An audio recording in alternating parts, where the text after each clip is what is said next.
Αγαπητές μου μαθήτριες, αγαπητοί μου μαθητές, φίλοι, φίλες και όλοι και όλες εσείς που παρακολουθείτε αυτά τα βίντεο, αυτό το κανάλι γιατί μαθαίνετε ελληνικά, γεια σας. Ένα βίντεο για την ορθογραφία, να ξορκίσουμε αυτό το τρομακτικό τέρας της ελληνικής γλώσσας. Αλλά αυτή τη φορά δεν θα μιλήσουμε για φωνήεντα, τα οποία πάντα είναι ο φόβος και ο τρόμος, τόσα «η», τόσα «ο», τόσα Παναγία μου. Όχι, αυτή τη φορά θα μιλήσουμε για σύμφωνα και συγκεκριμένα για το διπλό ρο μέσα στις λέξεις. Θέλετε να ακούσετε? Παρακαλώ.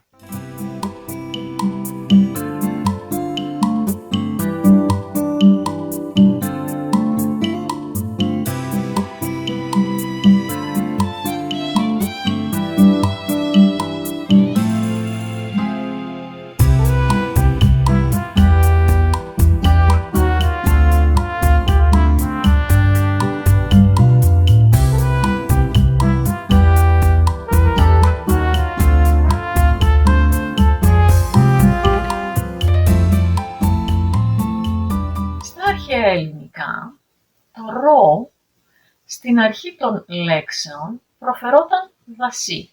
Ό,τι κι αν σημαίνει αυτό. Δεν μπορώ να φανταστώ πώς το πρόφεραν.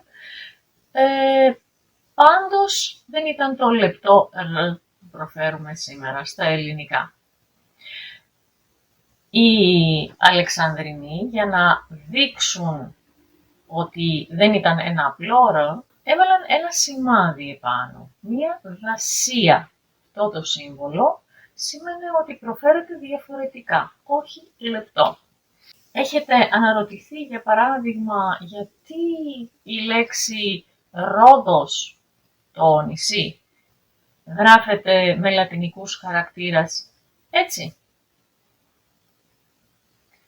Γιατί τώρα ξέρετε ότι το ρο αυτό προφερόταν δασί. Είπαμε, ό,τι και αν σήμαινε αυτό το πράγμα. Και όταν μια τέτοια λέξη γινόταν δεύτερο συνθετικό μιας νέας λέξης, τότε το ρο αυτό διπλασιαζόταν. Σήμερα θα δούμε μερικά αρχαία ρήματα, τα οποία έδωσαν σύνθετες λέξεις και το ρο εκεί διπλασιάστηκε. Παράδειγμα, ξεκινάμε με το ρήμα ρέο, ρέο. Κυλάω, το χρησιμοποιούμε για υγρά στην κυριολεκτική του σημασία. Ρέει το νερό στο ποτάμι, για παράδειγμα. Ρέει το ποτάμι, το ίδιο. Από το ρήμα ρέο έχουμε το ρήμα απορρέο, όπου γράφεται με δύο ρο. Απορρέο ή απορροή. Το χρησιμοποιούμε και κυριολεκτικά για την απορροή των υδάτων, εκεί που τρέχουν, φεύγουν, αλλά και μεταφορικά λέμε ότι κάτι απορρέει από κάτι άλλο, σαν συμπέρασμα δηλαδή βγαίνει. Διαρρέω, περνάω κυλώντας μέσα από κάτι. Παράδειγμα, ο Δούναβης διαρρέει την κεντρική Ευρώπη και εκβάλλει στον εύξηνο πόντο. Έχουμε το ρήμα καταρρέω, πέφτω κάτω, ένα κτίριο μπορεί να καταρρεύσει, αντίστοιχα έχουμε την κατάρρευση του κτιρίου, από εδώ έχουμε και την καταρροή, για παράδειγμα όταν είμαστε κρυωμένοι και τρέχει η μύτη μας συνεχώς, έχουμε καταρροή με δύο ρο. Σειραίει, ο κόσμος σειραίει, πολλοί άνθρωποι πηγαίνουν σαν ποτάμι στο ίδιο σημείο, πάρα πολλοί κόσμος σειραίει κάθε φορά στις συναυλίες που γίνονται σε ανοιχτούς χώρους το καλοκαίρι. Από εδώ έχουμε και τη λέξη παλήρια. Η παλήρια είναι όταν το νερό τραβιέται προς τα μέσα στη θάλασσα και μετά βγαίνει προς τα έξω. Βγαίνει προς τα έξω. Η άμμο της τραβιέται προς τα μέσα και πάλι ρέει προς τα έξω. Η παλήρια. Ας αφήσουμε το ρήμα ρέο που δίνει πολλά σύνθετα όπως είδατε και ας δούμε το ρήμα ρέπο. Ρέπο, η ροπή, η τάση προς κάποιο σημείο, προς κάποια κατεύθυνση. Έχουμε δυνάμεις οι οποίες τραβούν η μία προς τα δω και η άλλη προς τα εκεί. Είναι αντιρροπές δυνάμεις. Έχουν διαφορετική ροπή. Όταν μπορώ να σταθώ χωρίς να μετακινούμε σε μία άβολη θέση, τότε ισορροπώ. Δεν πέφτω. Οι ακροβάτες ισορροπούν. Όταν κάποιος είναι έτοιμος να πέσει, είναι ετοιμόρροπος. Έτοιμος να πέσει. Ρητός. Ρήμα. Φέρνω αντίρρηση. Λέω κάτι, λέω ότι δεν συμφωνώ με κάτι. Ή οπωσδήποτε συμφωνώ με κάτι. Αναντήρητα συμφωνώ. Χωρίς αντίρρηση. Ρίπτω. Ρίχνω δηλαδή κάτι. Απορρίπτω μία πρόταση. Όχι, δεν δέχομαι αυτή την πρόταση. Τι απορρίπτω? Η απόρριψη ουσιαστικό. Επιρρίπτω. Επιρρίπτω ευθύνες. Εσύ φταίς γι' αυτό. Μα γιατί μου επιρρίπτετε ευθύνες? Αλήθεια, δεν έκανα τίποτε. Η επίρρηψη ευθυνών. Καταρρίπτω.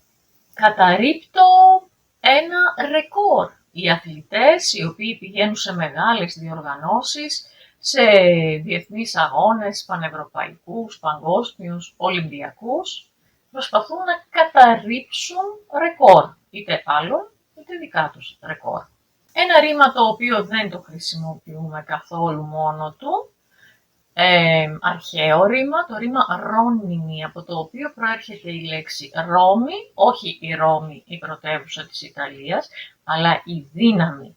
Σκεφτείτε, όταν κάποιος δεν είναι καλά, δεν έχει δύναμη δηλαδή, τότε είναι άρρωστος. Και όταν ο άρρωστος γίνεται καλά, τι κάνει? Αναρρώνει. Είναι η διαδικασία της ανάρρωσης. Γίνεται σιγά σιγά καλά. Αποκτά πάλι τη δύναμή του. Ροφό. Ρουφάω λέμε σήμερα στα νέα ελληνικά, αλλά έχει μείνει σε σύνθετες λέξεις το παλιό ρήμα και έτσι για παράδειγμα δεν λέμε το σφουγγάρι απορρουφάει τα νερά, λέμε το σφουγγάρι απορροφά τα νερά ή απορρόφηση. Ρυθμός. Ρυθμίζω. Απορριθμίζω, διορώ. Η απορρίθμιση. Διαρρυθμίζω, φτιάχνω δηλαδή το χώρο. Η διαρρύθμιση, λέω, η διαρρύθμιση αυτού του σπιτιού είναι πολύ άβολη. Μπαίνεις κατευθείαν στην κουζίνα. Παράδειγμα. Μεταρρυθμίζω. Αλλάζω τα πράγματα. Μία οικονομική μεταρρύθμιση, μία κοινωνική μεταρρύθμιση. Η μεταρρύθμιση σαν ιστορική περίοδος στην Δυτική Ευρώπη. Ράπτω. Σήμερα δεν λέμε ράπτω, λέμε ράβω. Αλλά σε σύνθετα λέμε συρράπτω. Έχω 2 σελίδες και τις συρράπτω με το συρραπτικό μηχάνημα. Είναι μία συγγραφή αυτό που κάνω. Μηχανογραφώ. Μηχανογραφώ είναι μία πολύ ωραία λέξη. Σημαίνει πίσω από την πλάτη κάποιου συζητώ και προσπαθώ να πετύχω κάτι κακό για αυτόν. Οι μηχανογραφίες ήταν στην ημερήσια διάταξη στους βασιλικούς οίκους, στις αυτοκρατορίες, ξέρετε, εκεί που κάθε αυτοκράτορας φοβόταν με βεβαιότητα σχεδόν ότι κάποιος θα τον δολοφονήσει, κάποιος μηχανογραφεί πίσω από την πλάτη του. Αυτά νομίζω για σήμερα. Θα θέλατε να δείτε τις λέξεις που θα βάλω κάτω στην περιγραφή και να μου πείτε από ποιες λέξεις αποτελούνται. Ποιες λέξεις συντέθηκαν και μας έδωσαν αυτές τις λέξεις. Αν θέλετε, θα χαρώ πολύ να το διαβάσω. Επίσης, αν έχετε δικές σας άλλες λέξεις που γνωρίζετε και οι οποίες έχουν δύο ρο μέσα, θα ήταν ωραίο να τις γράψετε κάτω και να τις μάθουμε όλοι. Τι λέτε? Να ανταλλάσσουμε τις γνώσεις μας. Αυτά για σήμερα. Να είστε καλά, να είμαστε όλοι καλά και να τα πούμε και την επόμενη εβδομάδα, ελπίζω, στο επόμενο βίντεο. Σας χαιρετώ. Γεια σας.